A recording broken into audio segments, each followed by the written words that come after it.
Moi ben, pois boas tardes al último amosando deste 2024. Somos Abedur, Rodrigo Roces, Pepín de Muñalén e eu que soy Miguel Rodríguez Monteavaro. Vimos a hacer un pouco a presentación de lo que vai ser el noso primeiro disco, que vai ser homónimo, Abedur. Vamos a presentarvos, aparte deste que acabamos de tocar, outros 3 temas.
Lo primeiro, hai que dar as gracias á xente que nos trouxo aquí, a Xigu sobre todo, e ao resto de técnicos de sonido e de imaxe, e ao público, por suposto, que nos está acompañando nesta tarde tan asturiana de agosto.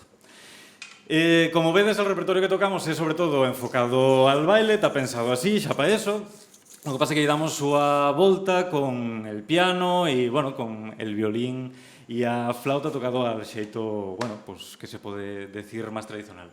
Non femos nada novo, lo que quer fer Labedur é ocupar un espacio que non estaba visitado desde a música tradicional actual.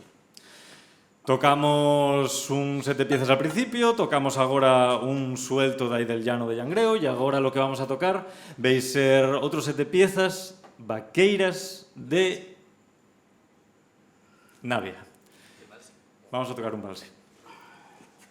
Vamos a tocar un valse de Vilaquinte, del concello de Navia e Suarna de Galicia, que vos recordará seguramente a danza de Ambás. E deixamos ese set de cousas vaqueiras para o final.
Estamos quedando sin saliva. Pois moitas gracias. Vamos a tocar o último tema. Labedur, como vos digo, vei sacar este novo disco libro el 29 de septiembre deste 2024 e trátase, bueno, de un libro. Trátase dun libro nel que ten un enlace á nosa grabación que estuvimos preparando durante varios meses. Vamos a tocar agora así, xa para rematar, un set de jota gallegada e media vuelta del concello de Navia, del lugar de Busmargalín. Moitas gracias outra vez. Rodrigo, Rodrigo Roces, iba a decir Rodrigo Joglar porque estuvo aquí y formou parte desta formación hai uns contos anos cando nos chamábamos Urso da Cov. Entonces, disculpa Rodrigo Roces. Pepino Buñalén y aquí os queda, la Bedur.